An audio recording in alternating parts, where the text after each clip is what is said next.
Hey guys, it's your Enneagram life coach Hillary. Welcome back to my channel. Today's video, we're gonna go over the type 1 and all the types that can mistype as a type 1. But before I start teaching you guys, I'm gonna need some coffee.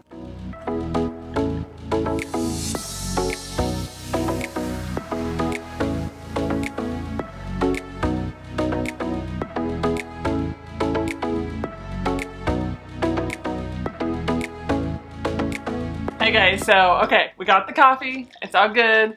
I made it into an iced coffee because I live in Arizona, guys, and it is so hot. I have a window right here in my office and the sun just beats in. Even though I have the air conditioning on, it's so hot in here, so that's why I turned it into an iced coffee. But anyways, got my coffee, so I am ready to teach you guys all about the mistypings that can happen with the type 1. Okay, first, guys, don't forget to push the like button and the subscribe button. That's so important to my channel. So I just wanted to quick remind you to do that before we get started into this teaching today.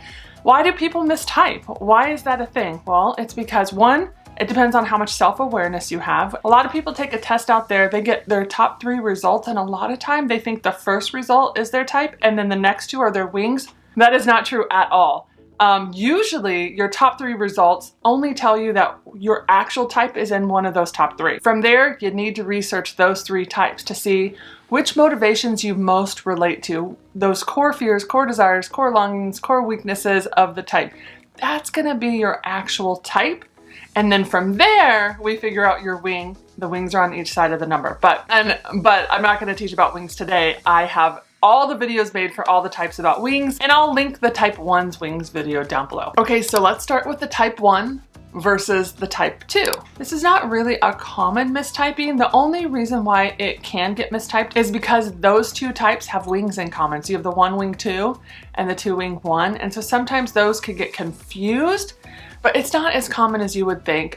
Yes, both of them like to help people, but both of them have different motivations on why they help people. Okay, so a type 1 might choose to help people because they want to be good, right? And they want to help motivate people to be good and to choose to do the right thing and go down the right path. And so a lot of times that's the type 1's motivation versus the type 2's motivation. Their motivation would be more because they want to help people. They want to connect with people. They are personable. And remember, their core motivation is to be wanted and loved. And so they can get caught up in helping and helping and helping because they're trying to go after their core motivations, and those are linked greatly. And so those are kind of the differences in the helping aspects between the 1 and the 2. Another difference is the type 1 and the type 2, they're actually in the different triads, or even, those are even called centers of intelligence. The type 1, they're in the gut triad, which means they're gonna be led by their gut. They're gonna have that gut instinct. That's the triad they are in. And the type 2, they're in the heart triad. So they're gonna be led by their heart, their feelings, what feels right, what feels good. And so them both being in the different triads, they're gonna go after things differently. You know, the 2, they go by their values and their feelings, and the 1 definitely not. They go by morals and ethics and right or wrong and stuff like that. And so that's where they both respond to the world differently. And you can see why they look similar, but it's not a common mistyping unless you have those wings in common, and then you can kind of get confused. But let's move on to the type 1 with the type 3. And this mistyping, now this is a common mistyping, but a big difference is a type 1, they're gonna choose being right over being effective. And if you know a type 3, you know they're all about effectiveness. How can I get the job done the fastest way, the best way? It doesn't necessarily have to be the most perfect right way. They wanna be more effective over being right. And the 1 is like, no, it has to be done right, good, all their ducks need to be in a row. They are way more motivated by doing the right thing the right way versus getting it done the most effective way. And so those are 2 key differences, because those 1s are all about doing right, doing good, being right. They see the world through that lens of right or wrong, good or bad. But the type 3s, they're gonna choose the more effective route, like I said, because to them, getting it right means getting it done. They're a very to-do list, get it done, be effective doing it. So, not to say type 1s aren't to-do lists, because I actually know quite a few type 1s that they need their to-do list. But again, it's more about being right and good. Okay, so what makes them alike? Yes, they are both planners. They both like to-do lists. They both like to think about the future. They both need to think about the future, but the reasons why they think about the future are different. A 1, they need to have everything figured out so things don't go wrong. That's their motivation in life. They don't want things to go wrong. They want things to go right, so they do want their everything planned out just perfectly. And the type 3, they're going after their dreams and desires. That's what they need planned out. They're more thinking about their future, their dreams, the desires. How do they accomplish what they are setting out to do? Because why? They're motivated by success and achievement. And so their to-do list has more to do with achievement and success versus getting things done because you would think that that's the right thing to do. And the 1, they're not going to be as concerned about what others think and their image as much as the 3 is going to be. The 3 is very concerned about their image, depending on their subtype, but they are way more motivated by having a successful image for others to see versus the 1's desire to do what's right and to kind of like satisfy that inner critic that the 1 has that's constantly berating them. Those are some key differences between the 2. Okay, so let's move on to the type 1 versus the type 4. Now, this is not a common mistyping, but these 2 are connected. They are connected by an arrow or a line, whichever way you want to look at it. The 4 goes towards the 1 in health. They take on the healthy attributes of the 1, of the healthy side of the 1, and then the 1 goes towards the 4 in unhealth. When they're not doing as well, when they're stressed, they're going to take on the attributes of the unhealthy side of the 4. So they are definitely connected and can appear like each other in certain circumstances, but they have way more differences than similarities. A type 1, they are going to notice literal mistakes, right? The dishwasher, it's not loaded right. They walk in the room, there's a pillow on the ground. All these literal mistakes just jump out at the type 1. The type 4, they're gonna notice what's missing, but not necessarily that way. It's not, the literal mistakes aren't jumping out at them. It's more of their internal voice telling them what's missing in them. And so this 4, theirs is more internal. They're more thinking about, okay, what's missing in me? What makes me different? Why don't I appear normal as everybody else?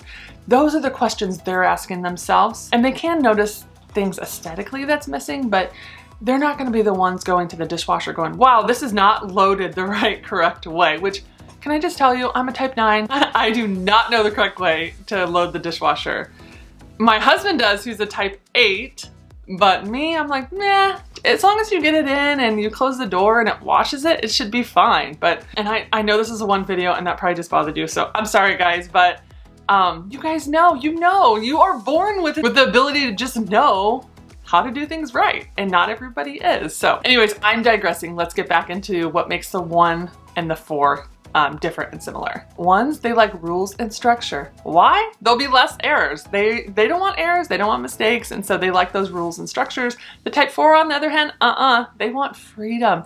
They need the freedom to create, and rules can limit that creativity and that freedom that their heart does desire. And so that's just a really big difference between the 2. Again, it does come down to motivations, guys, and the types, and so those are some of the common things that I hear between the type 1 and the type 4. So let's move on to the type 1 versus the type 5. Is that a common mistyping or an uncommon mistyping? People actually can get confused if they're a type 1 or a type 5. Because why? They both want to be perceived as competent. For 1s, it's about being right, which I've said that I feel like I'm a broken record right now. But for 5s, it's more about being competent in their knowledge. While they're both going after wanting to be competent, their motivations are different. A big difference that I can think of between the 1 and the 5, I know a lot of 1s, I know a lot of 5s. I would say the 1s, they think their opinions are always right. They always think that their opinions, their thoughts, what they're doing is right. The 5s, they're more like, no, the facts are right. They're researching. They're not as opinion-based, they're more facts-based. And so they're more wanting to do the research and go, wait, no. I've researched this and this is the facts. And so that actually makes a big difference between the 2. Another thing that they both have in common is they both want things done well. They do. They want them done well, but the 1s, they have the energy to do it and to get it done. The 5s, not as much. They can get depleted faster. I've said this in other videos, their battery tends to drain faster. And so while they might want it done well, they might not always have the energy to complete the whole entire task versus the 1. They're usually not going to start something and not finish it. Okay, so moving on to the type 1 versus the type 6. This actually can be a common mistyping. A type 1, self-preservation type 1, they actually deal with a lot of worry and anxiety. And that is a motivation of the 6. 6 is one of their core fears is anxiety and fear and worry. And so The self-preservation one and the 6 have that in common. And another thing is they both have strong inner critics, but the 1's inner critic is very clear and decisive. Their gut, remember I talked about the gut triad? Their gut tells them they are right, and they're okay with that. They believe that. They are like, yep, this is right, let's move forward. The type 6, they have an inner critic too, but it's a lot of voices telling them all kinds of things. And so the type 6s are more of like, well, is this right? Is this right? Is this right? They're the ones that are going to have plan A, plan B, plan C, because they have a loud inner critic, but it's a lot of different voices with multiple perspectives. Because they're thinking questions. What about this? What about that? What if this goes wrong? You know, they are constantly thinking of the what ifs. They don't have that gut instinct. They don't have that like, that is the right answer, let's go forward. They're more of like, but what if this? Which actually is a great skill to have. We need people that are going to poke holes in everything to find the mistakes, you know, to figure out if things are eventually going to go wrong. That is a definite skill to have, but that's one thing that makes the type 1 and the type 6 different. And the type 1, they are going to trust themselves. They're going to trust their opinion. They're going to trust what they're thinking, and they're going to go forward. The type 6s, they're most likely going to ask other people for their opinion and go, okay, well, what do you think? And what do you think? And so it's all about asking questions, asking other people, and figuring things out that way. And the type 1s and 6s, they both want things to be done right, but for different reasons. The type 1s want things to be done right because it's the right thing to do. The type 6s, they want things done right because what if something bad happens? They are trying to keep bad things from happening. So they both want things done right, but their motivations, again, are different. So I guess to sum it up, 1s feel like there's one way to do it, one right way to do it, and 6s, they feel like there's lots of different ways to do it. They have tons of backup plans. They have backup plans, and then they have plans for their backup plans. So honestly, I feel really safe around 6s because I know they're constantly thinking and figuring things out for us. So those are some key differences between the type 1 and the type 6. Let's move on to the type 1 with the type 7. All right, so this one is not a common mistyping, but it's another one of those that are connected by the lines, the arrows, right? And so the 1 goes towards the 7 in health. They take on the healthy attributes of the type 7, and the type 7 goes to the 1 and stress, and they take on the unhealthy attributes, the unhealthy side of that 7. And so they are connected, but they have a lot of big differences about them. A big difference is the type 7s, they are the best reframers, right? They are the ones that it doesn't matter the situation, if it's, you know, negative or unhappy or whatever, they're going to take that and they're going to reframe it into a positive thing. And 1s, they don't do that, right? If 1s have an issue or a problem or something negative come up, they're actually just going to deal with it. They just more see reality and just address it and fix it or make sure it gets fixed. Another big difference is type 1s, they're very self-controlled. They don't want to do something wrong, so they keep themselves in check. Versus the 7, they are the opposite. They need freedom. They do not want to be limited or controlled. They want to be able to be spontaneous and impulsive at any given time, which means type 7s, they are constantly going after fun and adventure and just pursuing that kind of stuff. Versus the type 1, they're constantly trying to appease that loud inner critic that's in their head by making sure they're always doing the right thing. Yeah, so those are some key differences between the 1 and the 7.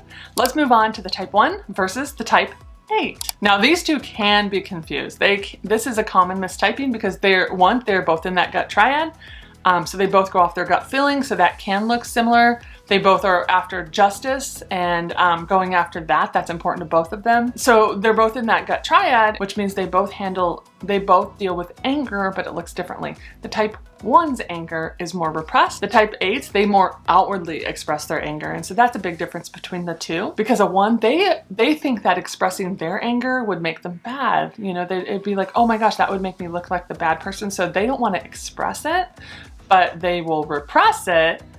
It will come out sideways though. It does come out like criticism and judgment and different things like that, but a lot of times that's just anger that they haven't let out that they're pushing down. And like I said, the 8s, they can express their anger outwardly. They could be very big and powerful with it. They don't feel guilty for doing it. It's just who they are. And they don't actually think it's wrong to express their anger. And another big difference is, I would say, 1s, they exert control by being highly self-controlled. They need to be in control at all times, and they want to control their environment. Because why? To them, they think it helps their anxiety. It helps calm their fears. So if they have full control, things will go right, mistakes won't happen.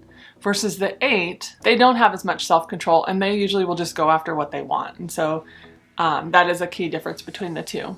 Okay, so last one, guys, the type 1 versus the type 9. So this one, it could be common for a type 9 to think they're a 1 because they do have that wing and they do have that inner critic, but the type 1s, and I think I shared this already in the type 9 mistypes video, but that inner critic is different for the 1 and the 9, right? The 9, theirs is more about, oh my gosh, did you make them happy? They're constantly berating themselves, but it's more to do with like how they're coming across, if they're disappointing people or not, or are they making people happy or not, or stuff like that. Are people approving of them? The type 1, they have that loud inner critic, but it's like I've already said, right? It's like, okay, that's wrong, that's wrong, that's wrong. They see these mistakes, they jump out of them. It has less to do with, you know, the motivation of, oh, I don't want to disappoint someone. No, no, no. It's like they're just right or wrong. And that's how it comes out in them. And one thing that separates them too is the type 1s, they actually are super judgmental. They can judge food and people and movies and anything, right? They are constantly judging and wanting to make sure everything is right, everything is up to their standards. And the type 9, they're more easygoing, they're more relaxed, they're a lot less judgmental. Now, don't get me wrong, they do have judgments, but just not as many. Because the 9s, they're the most accepting and tolerating of all the types. And 1s, they think things are right or wrong, correct or incorrect. That's how they think. A big difference that I think between the type 1 and the type 9 is opinions. Type 1s, they can express them. They have big ones. They don't mind telling you about them. Even if they don't tell you about them, you're gonna see it in their body language. They have opinions about life. Type 9s, they don't even know they have opinions. A lot of times they're like, wait, I don't even know. People ask them, where do you wanna go for dinner? Well, I don't know. What do you wanna do today? What do you wanna do, right? And so the 9s are a lot less aware of their own opinions than the 1s. They usually know exactly what they wanna do. So those are the big differences between the type 9 and the type 1. All right, so that's the end. I just went over all the mistypes for all the types with the type 1, and I'm definitely continuing the series. I had a lot of people reach out to me, DM me, and leave me comments saying, please continue the series. It's super important. So I'm definitely going to do that. So 2s, you're next on the docket. And also the next video I will be recording is type 6s in the workplace. So be looking out for that. So don't forget to subscribe so that you guys don't miss out. And then also give my video a thumbs up. That tells me that you guys like them and you want me to keep going, because I love teaching a real easy way to understand the Enneagram so that you can get your type, you can get your wings, and you can figure out where you land so that you can use it as a tool to grow in life. That's why I do it. So keep leaving me comments, and you can find me on social media at Hillary_McCaskey_coaching. And I have a website, EnneagramandCoaching.com. And on my website, I have a Discover You session, which is where we, for 1 hour, you get a private session with me and we uncover what your type is and usually can even figure out your wing. And I couldn't do it without you guys. So thank you so much for watching. I appreciate you guys so much. And I love making these videos for you. And I love talking to you guys in the comments. So keep leaving me comments below. And I will see you guys next week. Bye.